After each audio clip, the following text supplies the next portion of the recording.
As a new trend is taking the world by storm, one question on a lot of our minds is what exactly is an NFT? Joining me now to break this down is Everett Kohl, CEO and founder of Dbilia, a company focused on NFTs for celebrities, musicians, and the like. And Everett, in the most basic of terms, how would you describe what an NFT is? For me, I guess the simplest way to describe it would be imagine a sports card, but you just digitize it. So it exists online, and it introduces this idea of true digital ownership. So you're not relying on a separate company. You actually own the card yourself, and you can move it from one site to another site. But in the world of like screenshots or things of the like, what's the difference between an NFT and say a JPEG image? Yeah, so what you're really buying is like the story behind it and the fact that you own it.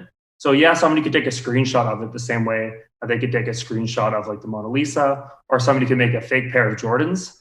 The fake isn't really what's valuable there. It's the story behind it. It's the fact that it's real and that you own it. So that's like where a majority of the value comes from.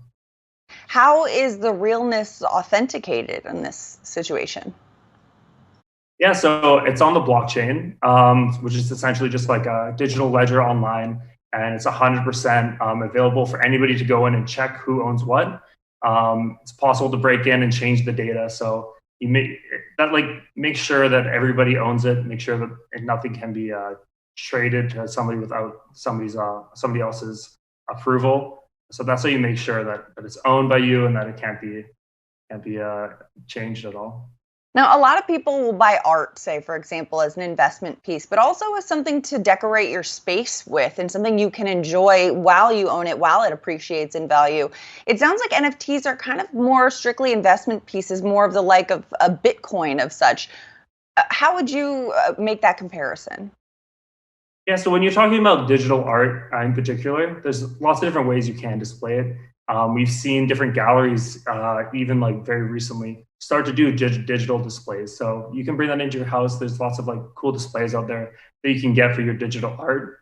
And when it comes to digital memorabilia, like sports cards, you really have to look into what happened with the physical side first. So with people who collect physical trading cards, they normally keep them in a book, and it's all about sharing that experience with other people who are just as big of a fan as you. So it still follows those same lines, like you have your collection somewhere and you can share with anybody. And we're going to like this digital world, right? So having these pieces of art and pieces of digital memorabilia online, it makes it far easier to share with other people and like help different people around the world really get access to these pieces of art and memorabilia. Yeah, and I mean, we're making the art comparison and the trading card comparison, but really a lot of different things. I saw Jack Dorsey uh, had an NFT of a tweet. What are all the things that you can make into NFTs, or is there a limit?